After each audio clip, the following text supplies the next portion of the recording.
I cannot remember the last time a book sent me into a full-on rage spiral. If you happen to live in the Central Florida area, last night you might have heard some strange sounds like, Lara Jean! Lara Jean! Lara Jean! What are we doing? And I would just like to apologize in case those high-pitched screams upset your dogs. If you're just joining us, I am reading through the To All the Boys trilogy, watching all of the movies so that I can eventually watch XO Kitty. And last night I finished book 2, P.S. I Still Love You, and I'm still mad about it. Also, fair warning, I have a lot of grievances, so there's gonna be spoilers in this video. First of all, let's address the elephant in the room. What even is the plot of this book? This book has about as much plot as one of those YouTube videos for cats where you just watch fish swim back and forth for hours. That's maybe a little too harsh, because there are some plot points, and I know because they all made me so mad. I think it says something that the first half of this book is essentially covered in the last 3 minutes of the first movie. Lara Jean and Peter have decided to be together for real this time. Except now, a video of the two of them making out in a hot tub has been leaked. By Genevieve, of course. We all know it's Genevieve. The only person who doesn't think it's Genevieve is Peter, which is ironic because he's the only one that actually knows that it was Genevieve. In the meantime of dealing with all of that, Lara Jean gets a job at a retirement home, which actually was like a really lovely side of the story. She ends up having these older grandmotherly figures sort of guiding her in her life, which is nice considering she doesn't really have a mother figure. But speaking of mother figures, Kitty is trying to hook their dad up with their hot young neighbor. Of course, Margot hates that idea because Margot is a judgy jerk,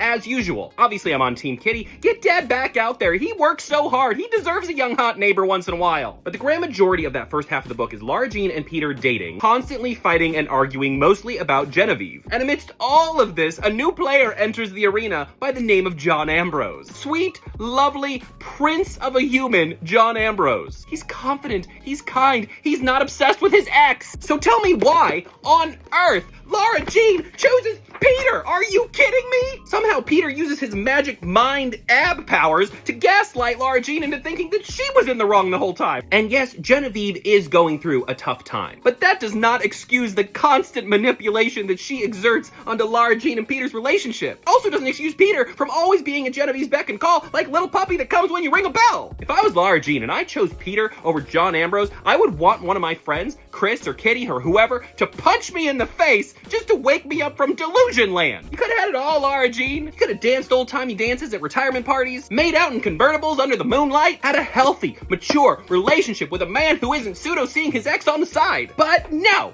you chose Peter. God damn it, Lara Jean. This poor book, it has been thrown a lot. The worst part is, these books are like potato chips. I'm sure they're bad for my health, but I just keep eating them. I just keep reading because I need to know what happens next. You know what, let's just take a deep, calming breath. Anyway, I loved this. I loved it in the way that I hated how much I loved it, which made me hate it even more, which made me love it even more. Anyway, I'm gonna go watch this movie now and attempt to not yell at the characters too much, but no promises.